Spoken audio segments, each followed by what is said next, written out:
learners, welcome to this channel. I am Mamta, research scholars of agricultural extension. इस video में हम बात करेंगे रिसर्च मेथोडोलॉजी की टॉपिक ऑब्जेक्टिव ऑफ रिसर्च की कि रिसर्च के ऑब्जेक्टिव क्या होते हैं, एम क्या होते हैं, गोल क्या होते हैं. Objective means objective are the goals you set out to attain in your work in your study means something that you try to achieve. मतलब वह कुछ भी जिसे अचीव करने के लिए आप कुछ भी करते हो. जैसे आपको नेट जेआरएफ में फर्स्ट रैंक पाना हो, आपको स्कूल में टॉप करना हो, आपको एग्ज़ाम में हायर रैंक लाना हो या किसी भी प्रतियोगिता में प्रथम स्थान लाना हो. जैसे कि अगर आप कोई कंपनी चला रहे हो या फिर कोई ऑर्गेनाइजेशन ऑर्गेनाइज कर रहे हो तो आपका ऑब्जेक्टिव क्या हो सकता है. ऑब्जेक्टिव यही हो सकता है कि मार्केट में वैल्यू को इंक्रीज़ करना, प्रोडक्शन को इंक्रीज़ करना, कस्टमर को सर्टिफाइड करना. ठीक वैसे ही ऑब्जेक्टिव अलग अलग लोगों का अलग अलग नेचर का होता है. तो रिसर्च का ऑब्जेक्टिव क्या होता है. हम रिसर्च करते हैं तो क्यों करते हैं, कि रिसर्च का तात्पर्य क्या होता है. हम पिछले क्लास में पढ़ चुके हैं कि रिसर्च क्या होता है और जो है कि रिसर्च में सबसे पहले प्रॉब्लम आती है. मतलब कि हमारे पास कुछ प्रॉब्लम होती हैं, उस प्रॉब्लम को सॉल्यूशन को खोजने के लिए हम क्या क्या करते हैं, तो रिसर्च करते हैं. तो रिसर्च का ऑब्जेक्टिव क्या हो जाएगा, आइए देखते हैं. देख लेते हैं कि रिसर्च का पर्पस क्या होता है. रिसर्च का पर्पस होता है to discover answer to question through the application of scientific procedure. कि आप साइंटिफिक मेथड से प्रॉब्लम के सॉल्यूशन को फाइंड आउट करते हैं, वही चीज़ रिसर्च का ऑब्जेक्टिव होता है. देख लेते हैं रिसर्च का मेन एम क्या होता है. रिसर्च का मेन एम होता है to find out the truth which is hidden and which has not been discovered yet. यानी जो कहीं ना कहीं छुपा हो, जो अब तक पता नहीं चल पाया हो. जैसे कि अगर आप सुबह ब्रेकफास्ट नहीं करेंगे तो आपको डायबिटीज़ होने का चांस ज़्यादा बन जाएगी. ये बात कैसे पता चली रिसर्च से. अगर आप भोजन एक शेड्यूल से नहीं करेंगे तो आप ओबेसिटी का शिकार हो सकते हैं. तो यह सब बात कैसे पता चली, रिसर्च से पता चली.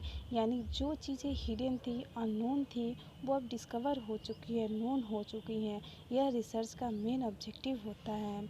नेक्स्ट ऑब्जेक्टिव देख लेते हैं offer solution to a problem. मतलब कि आपके पास कोई प्रॉब्लम हो तो उस प्रॉब्लम पर रिसर्च कर आप उस प्रॉब्लम के सॉल्यूशन को खोज सकते हैं. ऑब्जेक्टिव है to gain familiarity with a new phenomena.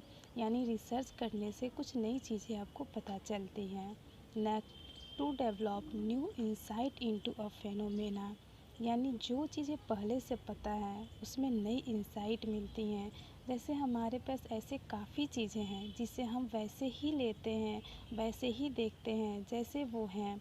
लेकिन आप रिसर्च करोगे तो बहुत गहराई में जाओगे, उस चीज़ के बारे में और डिटेल जानोगे. मतलब न्यू इंसाइट मिलती है, नई चीज़ें मालूम पड़ती हैं. इस टाइप के रिसर्च को एक्सप्लोरेटरी या फॉर्मुलेटिव रिसर्च कहते हैं.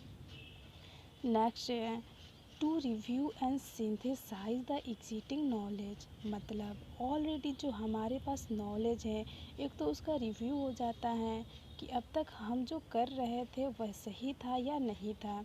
जैसे कि पहले टीवी एक मोटी फ्रेम में आती थी जिसमें हम पिक्चर देखते थे, लेकिन रिसर्च के बाद ये पॉसिबल हो पाया. फिर से हमने देखा कि क्या कोई दूसरा तरीका है पिक्चर बनाने का, तो हमने उसे रिव्यू किया, बार बार रिव्यू किया, बार बार टेक्नोलॉजी को देखा, क्या बेटर टेक्नोलॉजी आ सकती है, और आ गई.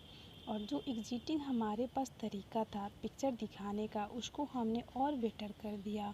और अब पतली सी पतली टीवी आने लगी है जिसमें हम उस पिक्चर को देखने लगे हैं. क्या होता है रिसर्च करने से, मतलब आप और बेटर हो जाते हो. कोई भी एग्जिस्टिंग जो चीज़ आपको पता है उसको नए तरीके से करना सीख जाते हो और न्यू टेक्नोलॉजी, न्यू मेथड समझ में आ जाती हैं. नेक्स्ट ऑब्जेक्टिव है to investigate some existing situation और प्रॉब्लम. मतलब रिसर्च करने में जो प्रॉब्लम आती हैं, कुछ एग्जिस्टिंग सिचुएशन होते हैं, रिसर्च कर उसे इन्वेस्टिगेट किया जाता है. नेक्स्ट है टू कंस्ट्रक्ट और क्रिएट अ न्यू प्रोसीड्यूर और सिस्टम. यानी एक नई प्रक्रिया या प्रणाली का सृजन किया जाता है. नेक्स्ट है to portray accurately the characteristic of a particular individual, situation or a group। मतलब एक्यूरेटली आप किसी चीज़ को समझ सकते हैं, कोई चीज़ है क्या। जैसे भूकंप आता है, भूकंप क्यों आते हैं, भूकंप आने के क्या रीज़न हैं। जैसे कि कोरोना डिजीज़ है, कोरोना डिजीज़ क्यों हो रहा है, उसको फैलने का क्या कारण है। तो ये सब क्या है, एक फिनोमेना है, कोई सिचुएशन है, कोई चीज़ है। जब आप रिसर्च करोगे तो आपको पता चलेगा कि भूकंप का कंसेप्ट पता चलेगा, भूकंप आने का रीज़न पता चलेगा, कोरोना का कंसेप्ट पता चलेगा, कोरोना आने का रीज़न पता चलेगा, कोरोना फैल क्यों रहा है, ये सब पता चलेंगे। मतलब कि यह एक तरह से डिस्क्रिप्टिव रिसर्च होता है। नेक्स्ट ऑब्जेक्टिव है to explore and analyse more general issue. मतलब कि जो जनरल चीज़ें हैं, जो सामान्य चीज़ें हैं, जो आपके सामने हैं, उनको और अच्छे तरीके से समझ सकते हो, उस पर वर्क कर सकते हो, वो उसका यूज़ सोसाइटी के बेटरमेंट के लिए कर सकते हो। नेक्स्ट है to determine the frequency with which something occurs. यानी कि कोई चीज़ कितनी फ्रीक्वेंसी से किसी दूसरे से रिलेट करती है या फिर किस फ्रीक्वेंसी से वह चीज़ अकर करती है। जैसे कि एक वेरिएबल किसी दूसरे वेरिएबल से कैसे रिलेट करती है। इस टाइप के रिसर्च को डायग्नोस्टिक रिसर्च कहते हैं।